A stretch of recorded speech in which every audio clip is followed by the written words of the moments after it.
বাংলাদেশে এখন ইউনূস বিরোধী সুর। সরকারি কর্মচারীদের বিক্ষোভে টালমাটাল ইউনূসের গোদে। নির্বাচন দ্রুত করার দাবি বিএনপির। অবিলম্বে নির্বাচিত সরকার চায় সেনাও ক্ষমতা ধরে রাখতে মরিয়া Yunus and company. Don't care ভাব নিয়ে জাপান সফরে ইউনূস। এক ঝলকে দেখে নেব আজকের বাংলাদেশ।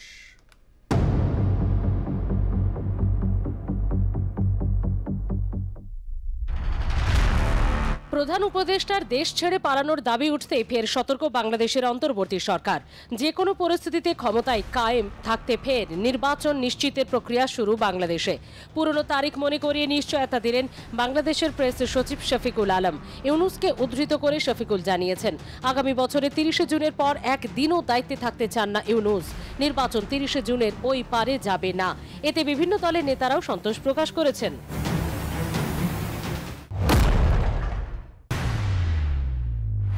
সোমবার এক্স হ্যান্ডেলে একটি পোস্ট করে বাংলাদেশের জোড়া চিকেন স্নেক স্পষ্ট করলেন অসমের মুখ্যমন্ত্রী। পোস্টে বাংলাদেশের মানচিত্র তুলে ধরে তিনি লেখেন, বাংলাদেশের দুটি চিকেন নেকই নড়বড়ে। একটি বাংলাদেশের দক্ষিণ দিনাজপুর থেকে 80 কিলোমিটার দূরে নর্থ বাংলাদেশ করিডোর, অপরটি দক্ষিণ ত্রিপুরা থেকে 28 কিলোমিটার দূরে চিটাগং করিডোর। নর্থ বাংলাদেশ করিডোরে কিছু ঘটলে তা রংপুর ডিভিশনকে বাংলাদেশ থেকে বিচ্ছিন্ন করবে। চিটাগং করিডোর ভারতের চিকেন নেকের থেকেও ছোট, কিন্তু এটি বাংলাদেশের অর্থনৈতিক রাজধানী ও বাণিজ্যিক রাজধানীর মধ্যে একমাত্র যোগসূত্র।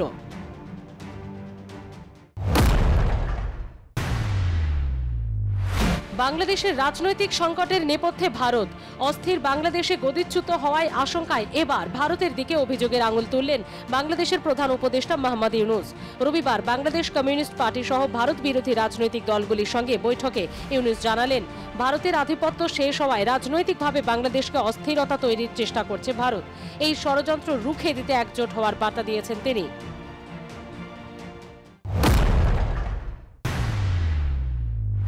জাতীয় নিরাপত্তা বিঘ্নিত হয় এমন কোনো কাজে বাংলাদেশ সেনাবাহিনী সম্পৃক্ত হবে না বলে জানিয়েছেন লেফটেন্যান্ট কর্নেল মোহাম্মদ শফিকুল ইসলাম। সোমবার সেনা সদরের এক প্রেস ব্রিফিংয়ে করিডোর ইস্যুতে সাংবাদিকদের প্রশ্নের জবাবে তিনি বলেন, করিডোর দেশের নিরাপত্তা এবং সার্বভৌমত্ব ইস্যুতে সেনাবাহিনী আপোষহীন। গত 5 আগস্টের পর থেকে সেনাবাহিনী দেশের স্বার্থে সবার সঙ্গে সমন্বিতভাবে কাজ করছে। কেউ যদি মব তৈরি করে বিশৃঙ্খলা করতে চায়, তার বিরুদ্ধে কঠোর ব্যবস্থা নেবে সেনাবাহিনী।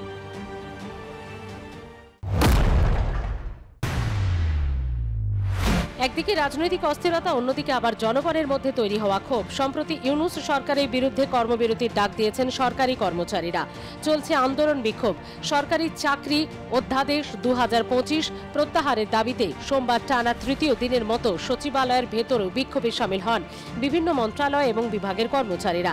একই সঙ্গে একই ধরনের কর্মসূচি পালনের জন্য সচিবালয়ের বাইরে সারা দেশের সরকারি দপ্তরের কর্মচারীদের প্রতি আহ্বান জানিয়েছেন তারা।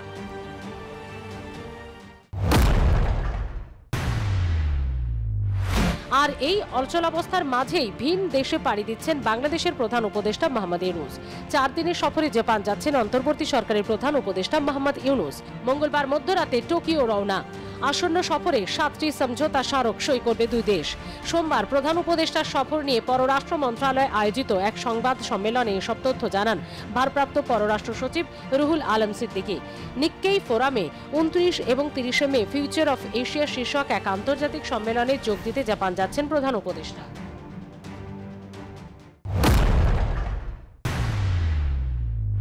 ক্ষমতাচ্যুত প্রধানমন্ত্রী শেখ হাসিনা এবং ছাত্রলীগ নেতা শাকিল আলম বুলবুলকে ট্রাইব্যুনালে হাজির হয়ে আদালত অবমাননার অভিযোগের ব্যাখ্যা দিতে বাংলাদেশে 2 পত্রিকায় বিজ্ঞপ্তি প্রকাশ। আগামী 3রা জুন সকাল 10টায় আন্তর্জাতিক অপরাধ ট্রাইব্যুনালে সশরীরে হাজির হয়ে তাদেরকে অভিযোগের জবাব দিতে বলা হয়েছে। আমার বিরুদ্ধে 227টি মামলা রয়েছে, তাই 227 জনকে হত্যার লাইসেন্স পেয়ে গেছি। শেখ হাসিনার এমন বক্তব্যের একটি অডিও কিছুদিন আগেই ভাইরাল। এই কথোপকথনের ফরেনসিক পরীক্ষা করে সেটি হাসিনার বলে সত্যতা পাওয়ার কথা জানায় ট্রাইব্যুনালের প্রসিকিউশন।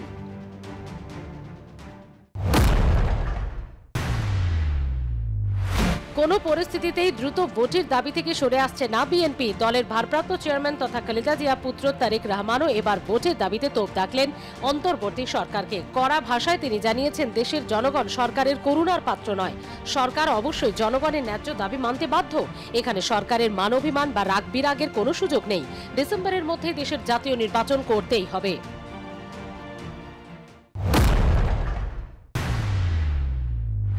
পড়শি দেশের গ্রামাঞ্চলে বিদ্যুৎ সরবরাহের কাজ করে থাকে সরকারি বিদ্যুৎ প্রদানকারী সংস্থা পল্লী বিদ্যুৎ সমিতি। মোট ৮০টি সমিতি মিলে আলো পৌঁছে দেয় বাংলাদেশের প্রান্তিক থেকে প্রান্তিকতর এলাকায়। এবার সেই আলোকে গ্রাস করতে পারে অন্ধকার। জানা গিয়েছে গত ৫ দিন ধরে দেশের বিভিন্ন জেলায় হাজার হাজার পল্লী সমিতি কর্মীরা ৭ দফা দাবিকে কেন্দ্র করে এসে জড়ো হয়েছেন ঢাকার কেন্দ্রীয় শহীদ মিনারের সামনে। সেখানেই চলছে তাদের অবস্থান বিক্ষোভ, যার জেরে তালা বন্ধ হয়ে পড়ে রয়েছে বিদ্যুৎ সমিতি কার্যালয়গুলি। ব্যুরো রিপোর্ট, আর প্লাস নিউজ।